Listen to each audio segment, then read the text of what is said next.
wrote down all the trade targets. Look at this. I really did a lot of homework. God, you did a lot of homework. This is the least amount of prep I've ever done for one of these. The least. You know what I realized? What? Sometimes you just gotta. I felt like I could take the podcast. I feel like I could have a nice little stretch here. I'm going back. I'm on my iPad a little too much. What I do, I like to self-evaluate sometimes.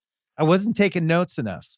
Sometimes I like to sit with a nice piece of pen, nice white sheet of open paper. So you did some real homework though on the pod. So you don't tell me about any of this. I usually always prep along with you. This one, because it was All-Star, No, so I wrote down one note. Usually I prep on the iPad, but what I find is when I prep with the notes, my brain works better. Retention. Like I just kind of remember. You know what I stopped doing a few weeks ago is I put my phone away during games. Because I don't want to text. I don't want to text anybody because I was just because the season has been so weird and we know what this is, so we don't need to keep repeating it over and over again. But I felt like I'm like, are you watching these games or are you really watching these games? And you need to kick your ass here a little bit because I went through like a week or so where I go, I know what's happening, I know what's going on, but I wasn't watching. But it's like all the people who watch Twitter instead of the game. That'll never they think understand. they watch the game. But so then I was like, look, it wasn't even Twitter for me. It was texting, and I was getting text, and I went, you know what? I'm going to give myself. I need to restart this, and I can't get lazy. And I also started doing a little bit more player stuff, where I'm just watching players now for longer stretches, because that's always a nice reminder of like where you're at with a guy. So anyway, enough about me. So I'm just going to throw some trade questions at you. Okay. If you're Sacramento. This is question number one. If you're Sacramento, do you trade Hield or Barnes? Barnes. But I mean, Barnes' deal is still a decent deal. It's what, got a couple years on it. 20. I think it goes into 22, 2018. Yeah, Barnes is 22.2. And then it goes down. It has one. Yeah, it goes backwards. Yeah. It's a much more favorable deal. Hield is 24.2, and it keeps going for another couple years. And so I've been watching Barnes a lot the last couple of weeks because I do think he's a real Celtics possibility. And I've said this on other pods. I just think he's been really good this year. I've been consistently surprised by how impressed I am by him game to game. And he's somebody I was never a big fan of. I think he's been up and down. He had a couple weird Dallas years. He's also been in a lot of big games. He's one of those guys you think he's like 33. He's only 28. And I think he's a guy who could make. No, that's a good point. He can make threes. He's shooting them really well this year, but he can also, you can throw him the ball with like 7 seconds left on the shot clock, and he can actually create a shot. And what the Celtics really need is a wing who can spell Tatum or Brown and play with them together. It's their glaring hole. Barnes is 17-6, shooting 49%. He's 39% from three. He's getting to the free throw line almost 5 times a game. And a great guy by all accounts.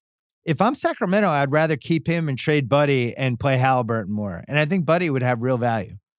But I don't know if he would have more or less value than Barnes, but I just think teams prioritize shooters so much. I would rather keep Barnes and trade Buddy. So that's where I stand. That's a tough one. And maybe other people look at it as easy. I'll tell you this. When I've asked teams about who's available, just in general, like, hey, what are you hearing about whatever? At Sacramento, the front office was told, we're not sellers. There's this group of stagnant franchises that want to taste the playoffs, and they don't want to make it seem like they're rebuilding when they just were rebuilding over and over again. So I wouldn't say that that's fact, the way they've been playing and things going in the wrong direction. I'm sure there's a time where you reevaluate it and say, all right, what's the market for the guys? I think the Barnes market would be less competitive. So I think Barnes would bring, or I think Hield will bring you back more, but maybe you're right. Maybe, Barnes, I think, takes a ton of shit because he was so bad in that 16 finals. There could be big moments where the most eyeballs are on you, and then you can't really shake that. When for the most part, like, look, he's not a superstar, but he's a pretty good offensive player. He's had a nice career. He's young. The contract gets cheaper, so it's not like he's a rental here.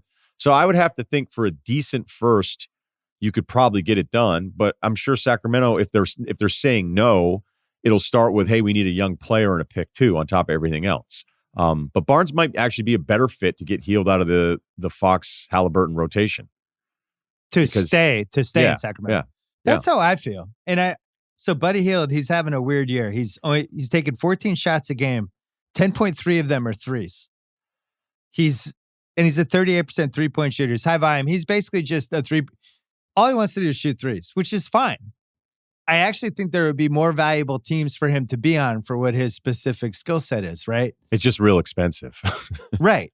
So, but if he's $15 million a year, you're excited about it. If he's in that Joe Harris, Bertans range, but now you're paying the extra thing. So you start looking at Atlanta could put a Snell Rondo package together with a young guy for Hield.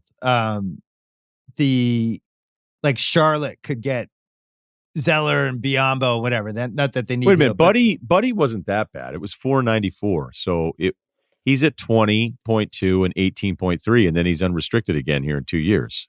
Buddy is? Yeah. So I thought he had 3 years left. No, he has a declining one too. I mean, it's the same thing with Vucevic. Vuce goes from 28 to 26, 24 to 22 million.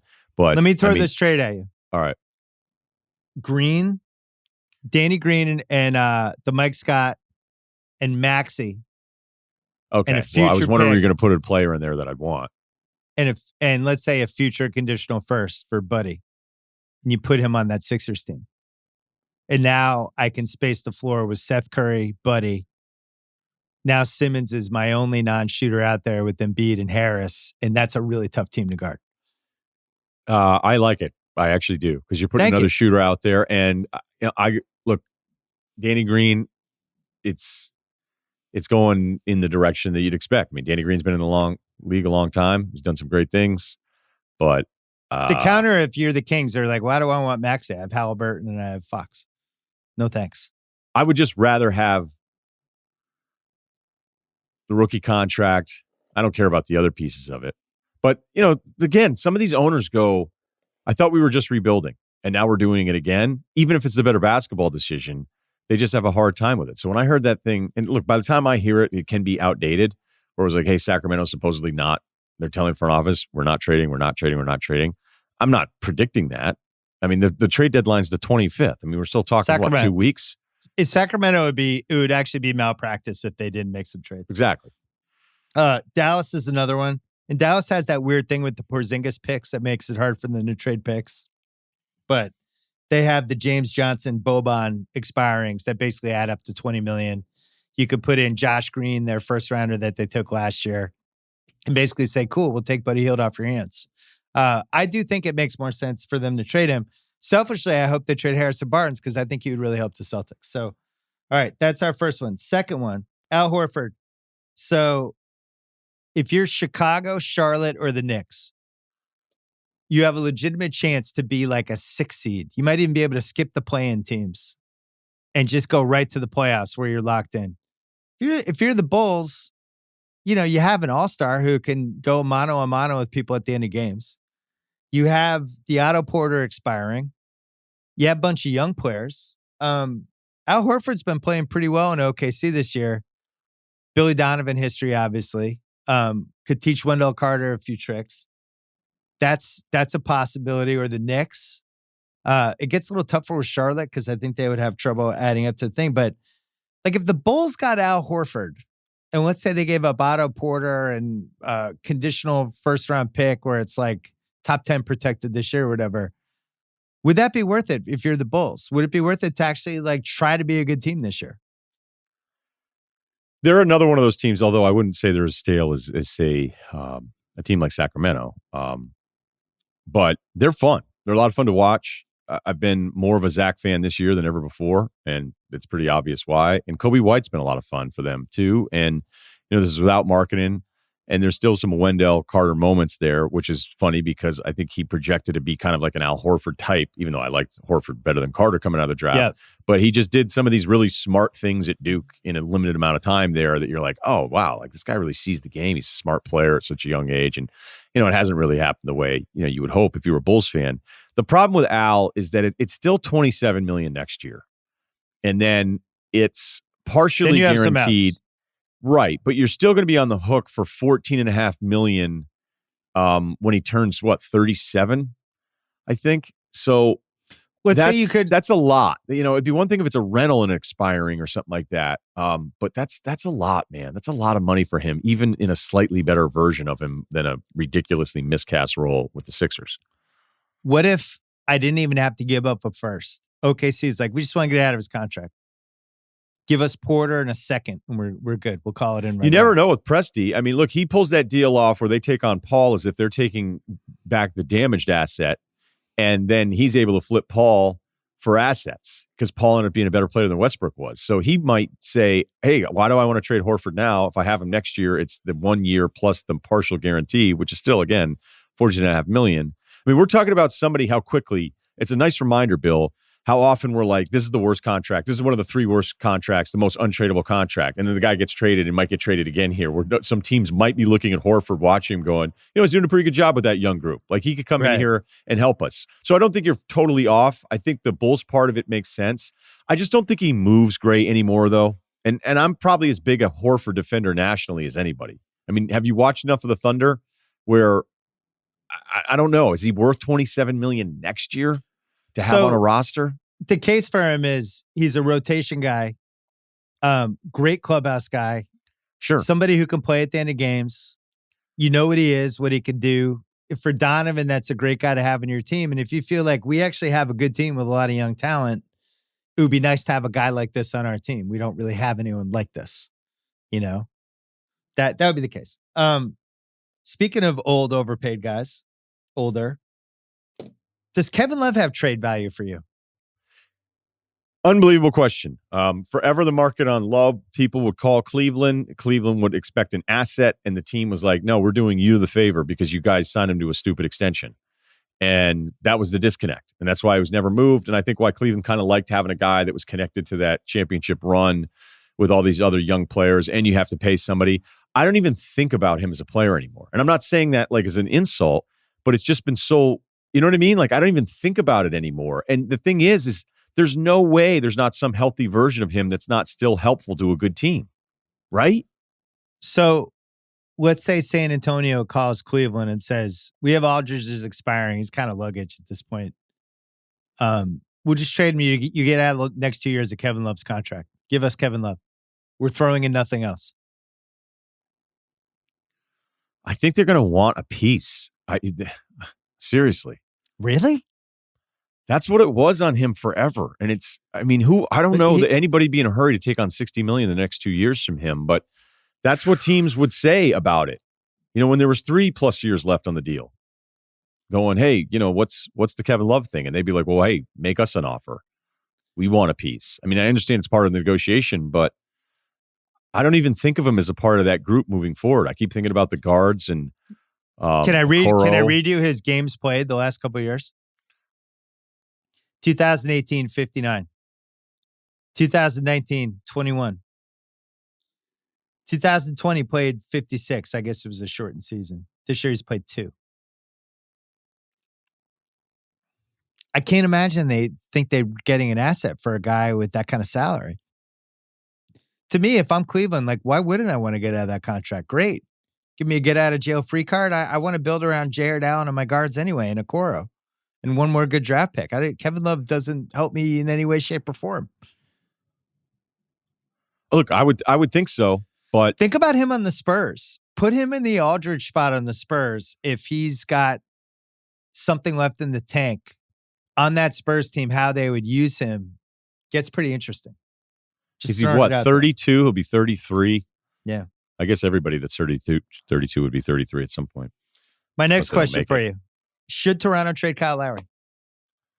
So the word on that one is that Lowry's been telling everybody for over a month that he is getting traded, which is interesting that he's already like, yeah, I'm out of here. So I don't know if that's him saying it. I don't know if that's some understanding that he has with the front office. I don't know that part of it. But whenever you ask about Lowry, you're like, well, he thinks he's leaving. Can I give you a trade? Yeah, I think they should trade him, by the way. I mean, there was one rumor that I saw about it that was kind of ridiculous. I mean, I don't know that I'd give. There was a Philly one that didn't make any sense. I mean, there was actually a fake Philly one. Somebody was trying to say that it was a done deal, that it would happen. It would make sense, the Nova thing. But, I mean, how much would you really give up for Lowry? Would you want to give up Maxey for Lowry if you were going to bounce in a year? Let me give you this trade. All right, look out. Gary Harris this year and next year. RJ Hampton. Bull. It's too much. And a second.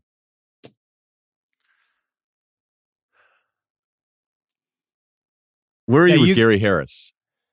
I'm in change of scenery land with Gary. I think Gary needs a new team. You think it's just I think it's like Jeremy Lamb in OKC. He's the Memorial Jeremy Lamb. I just need a fresh start. Can I get a fresh start anywhere else? So you could argue they should have to throw in a first because they're taking year 2 of Gary Harris's contract.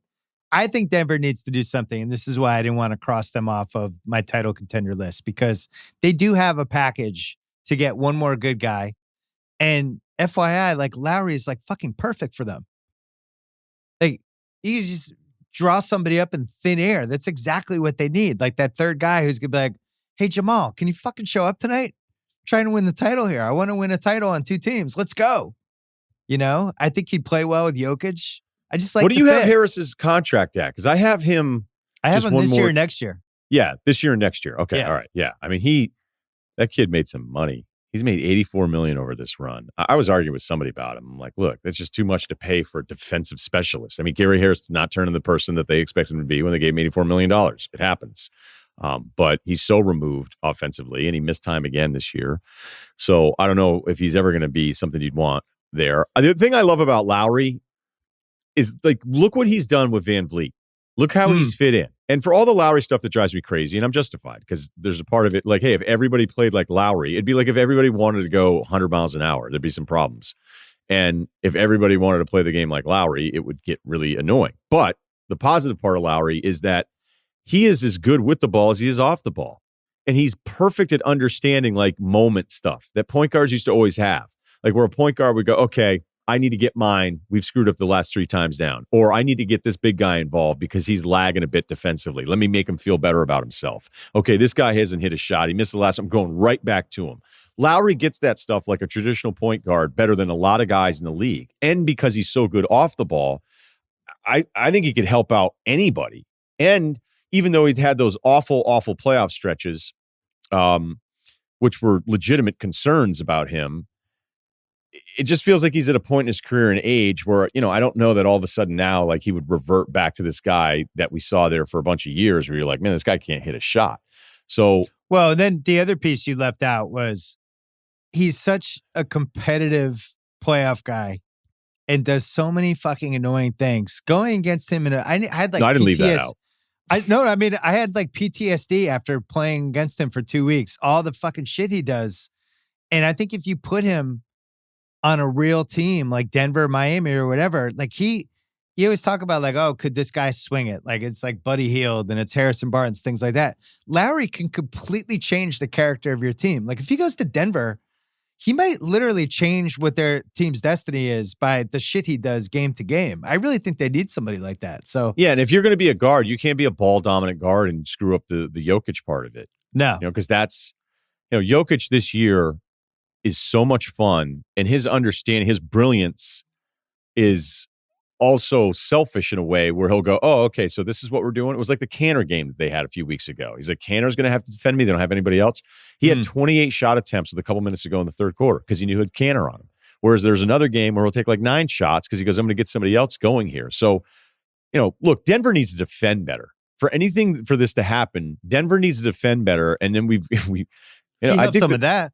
The truth, yep. But I also think, unfortunately, the truth about Denver feeling like they took a step back is a team gets to the Western Conference Finals, you start acting like they're supposed to be with that elite group, and you're flirting with having Denver there. But the Jamal Murray thing feels more and more like a mirage that we saw in the playoffs. Like, I think the guy who was before that and the guy he's been since that was just this unbelievable run. And it was great. The timing of it was great. But just to expect that he's going to do that again in the playoffs and play like one of the 5 best players in the world, I mean, that's what he was doing for long stretches there. And I don't know that that's going to be something that he's going to repeat because it hasn't happened this year during the regular season. Does John Collins get traded? Well, we know he turned down the $90 million extension. We know going into the year that Lloyd and Travis both apparently were on the hot seat before the season started. And that's why when Nate McMillan decided to come on, they were like, all right, well, that's to replace Lloyd. I mean, this is not secret stuff that was going on. If you're Travis, if you're going to trade Collins, you got to make the playoffs to save your job. So that means that if you're doing a Collins deal, that the word is that they're really looking for a contributor to come back. I mean, look, they got to get DeAndre Hunter healthy. And then I think Atlanta solves more of their problems than anything that comes back in a Collins trade. But I don't know. What do you think of Collins? I don't think there's a trade for them with him. Because you're just getting like assets and future stuff. And there's not an actual guy. If you look, they have Snell and Rondo add up to $20 million, right? So if you put Collins in that trade, now you can get a guy in the 20s. I just don't know who the guy is because they have a weird team, right? They have, if you look at their team, they have guys at every position. It's not like we need. Yeah, they're oddly deep. Yeah, they're deep, but with guys, that I'm not sure I like in a lot of the cases. So I actually think they're better off keeping Collins and hoping, either that nobody goes max restriction on him. They could still match whatever contract with him. I'd rather keep him. I think he's really good. I think he's really talented. That's fair. You're right. That's a better way to say it. You're right. He's very talented. I for whatever reason, I end up on them a lot. I also enjoy watching them. I don't know that I'd say I enjoy it all the time either. Well, I have the under on their win total for this year, so I enjoy when they lose. Right, but like Trey was having that terrible game against Miami, and you're like, all right, what's this guy going to look like? Is it going to be different with Nate? Is Nate going to have to rein him in a little bit? And then the guy comes in and takes 3 30-footers in a row, hits all 3 of them, and wins them the game. Like Trae Young won that Heat game in 3 possessions. It was nuts, and they were deep chucks. And they all went in. If Bagley was a tiny bit better, or maybe even a lot better, there's a fun Collins Bagley trade. But I'll give Bagley just this. Not good enough. I did about a 2-week, I'm going to pay attention to Bagley deal. Yeah. Because there was another stretcher I was paying attention to him where it felt like the perimeter guys had just given up on him, and he'd be cutting and showing his hands, and then he'd be like, I'm not going to get it again. Fuck. And then would go through the play. That kid works.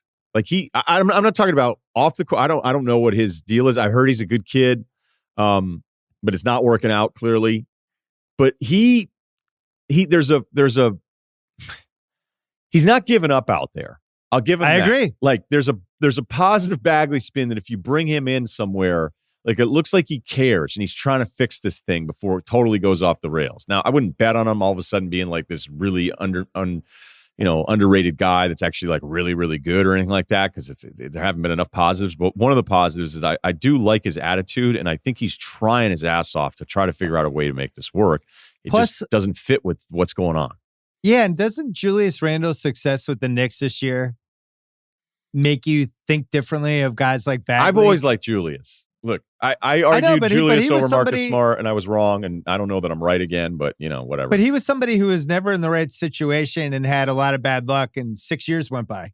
He was actually okay in that Lakers run, I thought. I mean, his dribble drive for a guy his size, Bagley doesn't have anything like that. And now that Randle's passing on top of everything else and he's hitting threes.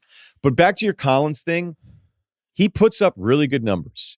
And he has some moments where you're like, my God, look at this guy. But I think Hawks fans would agree there's a handful of moments where you go, what's he doing right now? Do you ever notice any of that stuff? Or I think it's like but the mistake. counter is he's playing on a team that's just completely built around Trae Young, which has to suck. I think it sucks to be John Collins, honestly.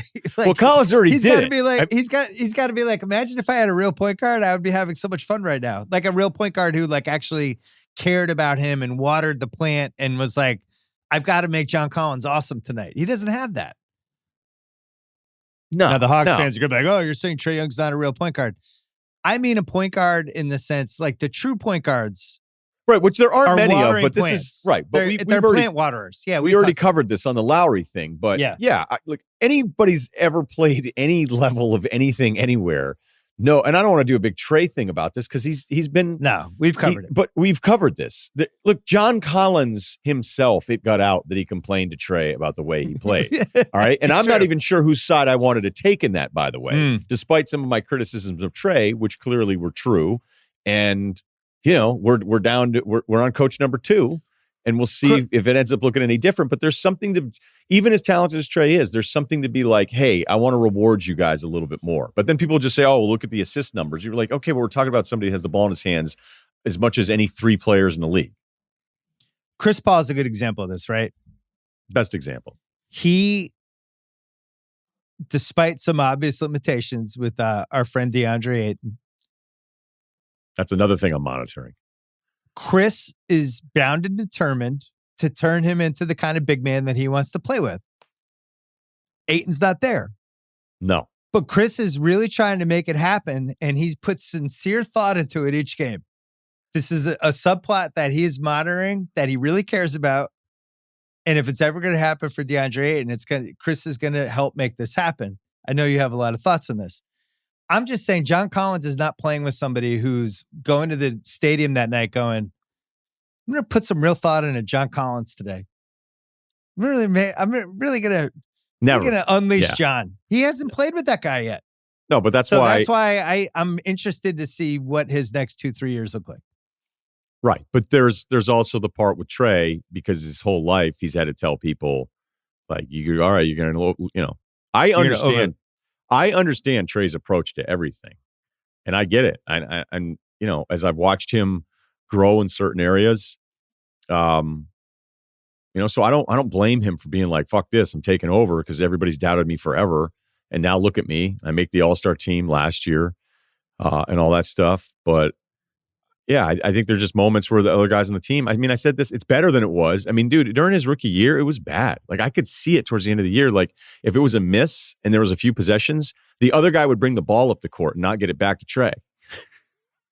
By the way, this leads me to our next question. Speaking of Trey, is Rondo on this team in 4 weeks? Rondo doesn't like the nickname, but God, there's nothing more fitting than him. Think of who that dude was with the Lakers. A spot-up shooter who was nailing threes. And now I think Rondo just wants the ball in his hands. I think he just loves yelling. I can't believe he signed with this team, and I can't believe everybody thought it was a great idea. I think they wanted somebody to talk to Trey. In the wilderness. It's like, Rondo, veteran leader. What? Rondo's been on like 7 teams. Yeah, but he was so good. I mean, do you remember how good he was with the Lakers? How ridiculous that run was? He was playing with LeBron James. You can't fuck around with LeBron James. Over and over again, we've seen these dudes go on LeBron's team, and he's been able to. Dwight. He made Dwight Howard happen again. Dwight Howard's still getting paid. Dwight's been good for the Sixers, by the way. Yeah, he has. He kind of changed his career. Bagley get traded? Yes or no? I say no. Think they got to roll the dice one more year with that. I haven't heard anything. Markkanen? Don't know. Just because he'd already be on my team. I would have Monk and Markkanen just running pick and rolls on my team that I'm the GM of. They'd be like, how did Simmons get both of those guys? How did he know? You have your offense. You'd be the M&Ms, and you'd be like, all right, now we're going to watch some Cade video of Oklahoma State, because if you guys are my central offensive weapons, we're not winning many games, and I want you guys to meet your teammate next year. I haven't told you my Cade Cunningham thoughts. I can't wait to hear him. I'm a little flaccid. How many games have you watched? Couple. So he's like exactly what you always want. He's a big moment guy. And you're not feeling it? I need to watch more. I definitely need to watch more, so I'm not comfortable talking about anybody right now. They're talking about him like he's like the surest of sure things. And when I watch the games, I see somebody who's pretty raw. I'll watch some more, though. All right. Who does he remind you of? I'm not ready. I'm not ready to do any of this. You're not even ready for the who does he remind you of? I hate doing it when I'm ready. Okay, great. I just need to see more. I'm a little flaccid. You sure that's not a medical thing? Can Miami and Boston get one more guy? We don't need to talk about that. This is my favorite one. Actually, we'll take Kyle. Do we need to take one more break, or are we good on breaks? We're good. I mean, it's DAI, so we can do whatever. Leave that in. Great. Leave that in, Kyle. Would New Orleans trade Brandon Ingram this month? This month? No. I don't think so. You don't think so? No, I don't. If you were trading Brandon Ingram, what would you want? A lot. Like what? Boy. Would you want like a here. 2-for-1, or would you want like a star back? There's no 1-for-1s anymore in this league. Okay. Like whoever's trading the really good player just loses. So if Ingram's there and he's as talented as he is, this is all because you want him to get out of Zion's way, right? Yeah. This aggregators. This is just me. It's just I want Brandon Ingram to go to another team. Leave Zion alone. Just so Stan doesn't have to run every out of timeout for him.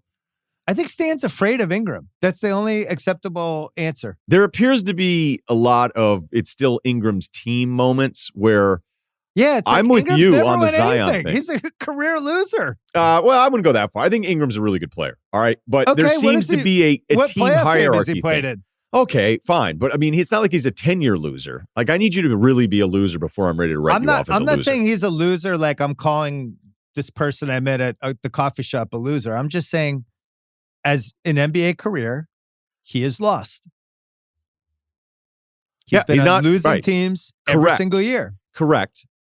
So why is there a hierarchy that Brandon Ingram is at the top of when Zion's shooting 61% this season? Because Zion's played like 50 games in his career. Just get out of his way. And I don't think Ingram's good with it. I really don't. I watch a lot of New Orleans. I think Ingram thinks like Zion's like his Robin. I don't get it. I definitely think that's true. And I think Stan plays into it. And I'm with you because every time Zion has the ball and he's bringing it up, I don't know. Nobody has proven that they can stop that at all. And it's so much fun to watch. It's actually, I'd say right now, the single most fun thing to watch in the NBA, where I'll change the channel when he's subbed out. And when he's back in, there's a TV that's always going to be on the Pelicans when it's the Zion point guard thing, because it's hilarious. And then when teams try to like make a Giannis wall with it, sometimes it's too late. And then he's making some passes that are incredible. But I don't know what the numbers are on it. I'm just doing eye test here. It feels like in some of these moments. And then they bring Zion out for the fourth. And then I think sometimes they bring him back too late for the fourth, which is kind of like a weird sub pattern that they have there. But it feels like it's understood that it's Ingram's team when it looks like Zion in this bulldozing one-on-one thing where he gets his handle is so tight and his center of gravity is so low to the ground. That looks like the best offensive option all the time. And it seems like they're not in any hurry to let that transition happen. My number one pick for an offensive option is the guy who's shooting 60%, who also gets fouled all the time.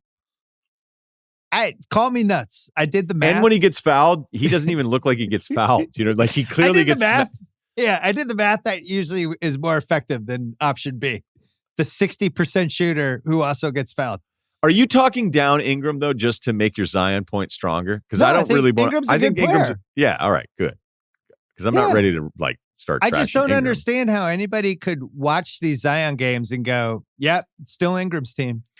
I'll tell you right now, I don't understand a lot of the stuff the Pelicans are doing. I think they're searching for a rotation, and I think it's too easy to criticize when you say, "Oh, they still haven't figured out their rotation." Well, we're not good, and you have all these different players. I don't mind when teams don't have a rotation of 8, and they're trying to figure it out, but.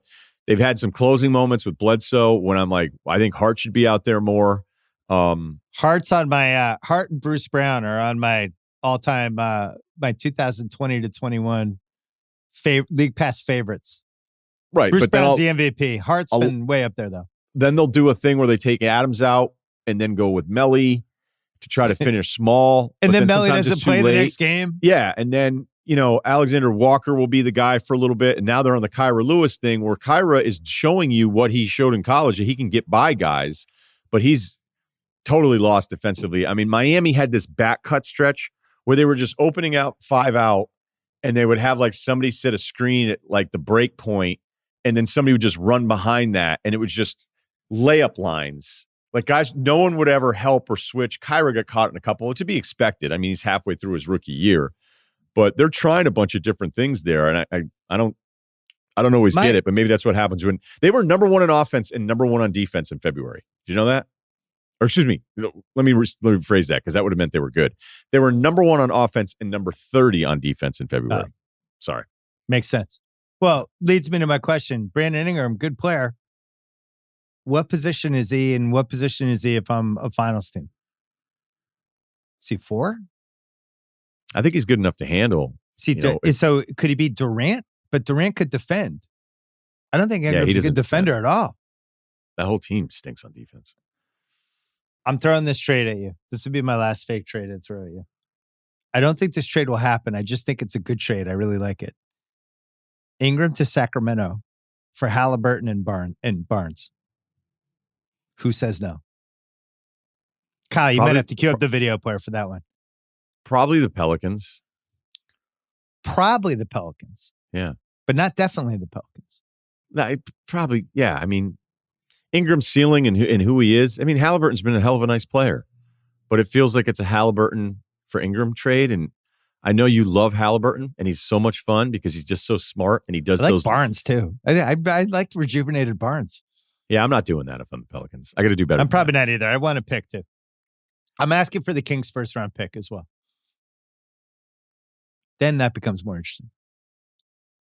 Wait, you mean like an unprotected 21? Yeah, like a top 7 protected 21. Oh, well, then that's different.